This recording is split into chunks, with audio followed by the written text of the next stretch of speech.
全中国外商独资第一块牌照，好多人都不结婚，我不懂现在压力在哪里啊？每个行业其实都有周期嘛，不可能一直好。房地产应该一直好，因为你挣的钱只有是买房。您觉得现在还适合买房吗？我觉得适合。大哥您好，能跟您探讨2个问题吗？跟您聊一会儿，感觉您看着挺成功的，想向您取经。为什么？我是一个自媒体博主，我最近在做一档节目，给我们这些年轻人分享一些经验。我也不成功，成功了就不可以三天两头在外面。您是做哪个行业的？有什么好聊啊？就是聊聊您对您职业的理解。我没有这种升华的这个，我就是上班打工吃饭，就闲聊一会儿。我知道你可以跟我闲聊，我也愿意跟你闲聊，但是我聊不出什么东西。哪个行业的？我做地产的。现在地产能做飞机的很少了，听说。没有啊，我们不做这个住宅，做商业大健康。商业大健康能跟地产、商业地产、养老啊这些，也不单是养老、大健康、医院啊什么。你们是在哪个环节？整个环节，从拿地到建设。那你们这个行业其实很好啊，现在老龄化很严重的。但是我不负责这个大健康的方面，所以你要跟我谈老龄化谈不到。您负责什么？我只负责盖楼。您是老板？我打工的，老板就是全管了，怎么会只管一块？你怎么看你这个行业这2年的发展？你们这2年的这个行业的挑战是什么？你叫我聊这个，我也聊不出来。就你从盖楼的这个，你有什么心得分享？我从88年出来工作到现在，运气挺好，正好是一个上升期，现在不是太好，我也差不多退休了。88年出来，看着挺88年轻。年参加工作70、67年，哇，看着很年轻啊！没想到您88年就开始工作了。那您是正儿八经经历过中国的这个房地产的整个发展了？应该说这个吧。我们考的时候，我都没听过什么叫工业界，叫什么？工业与民用建筑，你可能不懂。我们考大学的时候没听过这个。你是大学生？我不是，我学历是中专，然后就一直就在这个行业里面转来转去。所以你们现在的产业都是在开发哪些啊？刚才说了嘛，大健康、酒店、办公、商业、大健康。我们不叫养老，因为我们有医院，全中国外商独资第一块牌照。我可以坐这儿。你有什么建议给想做这个行业的年轻人吗？这个行业我觉得还会好的啦。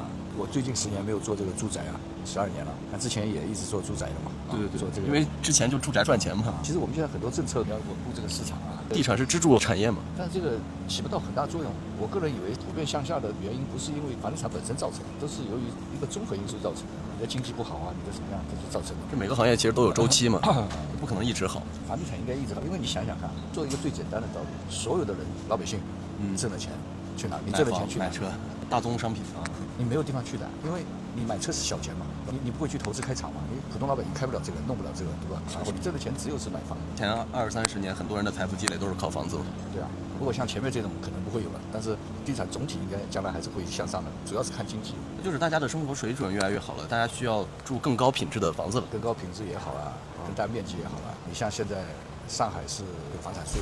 最近好像出了一个房东税，这个还没出，这是一个宣传的。我先说房产税吧，房产税是只有上海和重庆有的。如果你超过你们家，比如说是超过人均上海啊，我说超过人均60平米，就如果你们家3口36应该180嘛，如果住200平米的话，那20平米要交房产税。我不是研究这个税，我的说法就是，当你经济好的时候，当你有钱支付的时候，你不会只限于180。所以房地产用面积来估算这个是没有道理的。我不涉及你的交税合理不合理，现在人的一个标准就是说你就是人均60平米。你如果没钱的话，你可能3口就才住60平米。那如果经济好的话，你挣到钱了，你为什么不是200平米？所以这个房子是不是够住，是不是供大于求，跟这个没关系的，还是跟经济有关。经济好的时候，人民群众挣到钱了以后，房地产自然就上去了。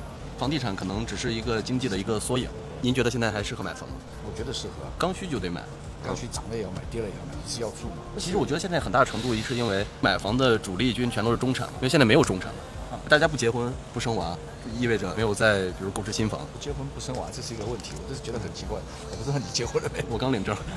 我们公司也是，好多人都不结婚。我也其实也能理解年轻人现在不结婚，压力太大了。一个人生活成本本身就很高，你再2个人的话，因为还有小孩，现在小孩要上幼儿园，奶粉钱这不存在的。我不懂现在压力在哪里啊？以前我们出来第1个月拿50几万，小孩生6、7个也在生。因为那会儿大家都是这样的。你看，是你的想法吧？你是觉得说，他们是上重点学校，我也上重点学校，他们请了2个教师，我也请2个教师，有攀比在。我不知道这个压力到底是社会给的还是自我给的。我刚刚在刷抖音刷到一个说是不太好啊，这个我不知道这个会不会涉及。没事，您说。某一个2代元勋，他儿子考试都不及格，他说没关系啊，没问题的。就跟前段时间协和那4+2一样，跟这个没关系。他是觉得就是说我是博士或者怎么样，我小孩不一定要博士。您平常也会刷短视频？我不会发这种短视频。您平常都看哪些短视频？大数据推给我是什么就是什么。小红书开始的时候不要设定看啥，我都不设定的。那你怎么看现在这个短视频时代？我没觉得什么不好，不管你是新闻也好，新的知识也好，短视频会很快的。有时候我看短视频某一个看不明白了，我去查一下这个事情，也是获取取知识的一个途径。是我觉得很好啊，好多新闻都是从短视频。我现在没时间看电视了，这现在卡到这儿了，大学生又找不到工作，全都是死循环。这个是死循环。你大学生找不到工作的原因就是经济不好嘛？经济不好原因是经济不好，又回去了。您觉得房地产最好的时期是几几到几几年？就大家现在全都消费降级了。你说不出来。我是上班的嘛，你最多一年赚过多少钱？我们拿工资的呀，最多一年就是年薪了，没有别的。房地产很兴盛的时候，你们也是一样的钱吗？就是项目多了，你们赚的多吗？可能奖金高一点。年薪是定死的嘛？年薪有100万，这个不好说。算是项目总了是吧？拿项目的分成嘛是吧？地产公司的分成不同的，有些公司呢，比如说那种快周转的公司，它会每一个节点都有发奖金，拿到规划证啊，拿到施工证啊，拿到什么证啊，都会有发奖金。开工了怎么样，封顶了怎么样？我们也不是一个房产公司做到退休的，一个一个公司做。那有的公司就不同了，有的公司不是这种快周转的公司的，有可能就年终有个奖金，有的是实现销售了，有多少销售利润，它有点奖金，是这样的。这个没有标准。您真的看着不像是干工程的。我是技术员出身嘛，但是很久没干技术员了嘛。那你怎么看现在这个第4代住宅啊？我不喜欢那个住宅，我觉得首先那个住宅在中国北方是没法生长的。我买的就是这个。哪个城市啊？我就在西安，在西安买的。西安你冬天好用吗？还没交房呢。你要是纯第4代住宅的话，那你楼上这么一个大阳台的话，我觉得春天是可以，到冬天的时候，我周围很多人买第4代住宅是因为疫情那2、3年，大家封在家里，天天出不去，没有一个阳台，没有一个能露天的东西透气儿的。我是觉得这个透气儿这个事跟人的性格有关。不结婚的那些宅的，现在没有疫情他也不出来，但是疫情的时候那些想出来的，每天都要出来的那些人就会不舒服。宅的人没什么不舒服，我也封了好多天了，我也没觉得很舒服。最后一个问题，给您现在生活1到10分打个分。我还行啊，我马上退休，我等退休。退休之后干什么？在家待着呗。你人生有没有什么未完成的一些想法？那没有，其实我这个人也是很懒的，物欲很低。我是说要去看看什么，我都没有兴趣。我在北京工作2年，我连故宫也没进去。我们这出差标准都蛮高的，就是工层。我自己花钱了。好，谢谢您，谢谢。